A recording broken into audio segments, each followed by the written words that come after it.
Welcome to another installment of the Reminger Report podcast on emerging technologies. I am thankful to be joined today by one of our new associates here in the Columbus office, Motaz Mendili, who is going to provide us an update on some recent legislative developments out actually in the state of Washington. It really deals with kind of the gig economy and how they deal with the gig economy workers. So we're really excited to be having Motaz on this episode. Motaz, if you would, could you tell us a little bit about this recent legislative development? Absolutely. So Washington State has paid family medical leave for all of their employees, but as we've seen, gig workers aren't often classified as employees. And for those who aren't familiar with it, paid family medical leave allows employees to take time off to take care of their families or their own medical situations. And unlike the federal program, it actually does pay them for the 12 weeks that they take off. Now, in March 2022, Washington lawmakers passed House Bill 2076, the Expand Fairness Act, which gave Washington app-based drivers state workers' comp coverage, paid sick leave, guaranteed minimum pay for the minutes worked, miles driven, and trips made, and a requirement that drivers are provided with just cause for account deactivation. As well as protecting them from retaliation for exercising these rights. But it did keep gig economy workers as independent contractors, as we've seen in other states.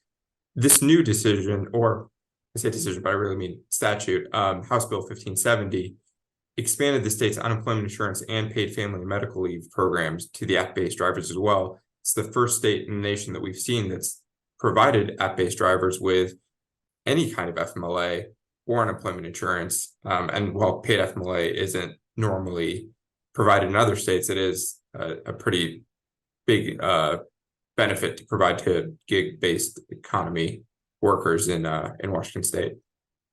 And tell us, and I think you've kind of already touched on this at least a little bit, but why is this so important, as a development? Why are we talking about this? Well, as we've seen in other states, there's this balance that we try to strike between allowing independence in app-based gig workers and then, providing them with benefits because a lot of them do work these jobs exclusively or work them full time. And then to see this expansion to unemployment insurance and paid FMLA, this is one of the biggest expansion of benefits for these workers while still allowing them the independence that they get from being independent contractors. It's truly a compromise that tilts a little bit more towards the workers than even Proposition 22, while still being an acceptable compromise for the companies, state lawmakers, and labor leaders.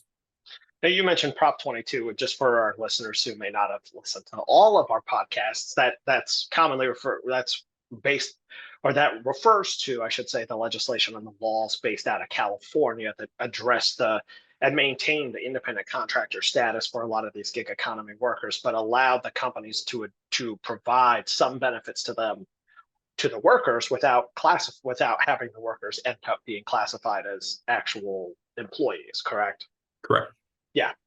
So tell me, if we look at this legislation, obviously this is only based in the state of Washington, so it doesn't have far-reaching impacts over all 50 states. But kind of what do you see next with this? So I think we'll see two different changes.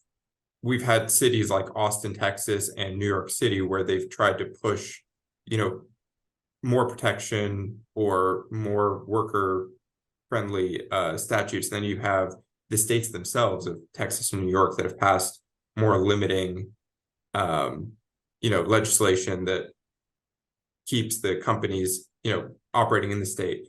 What I think we'll see next is, other states might see this and have the thought to expand FMLA to their gig economy workers.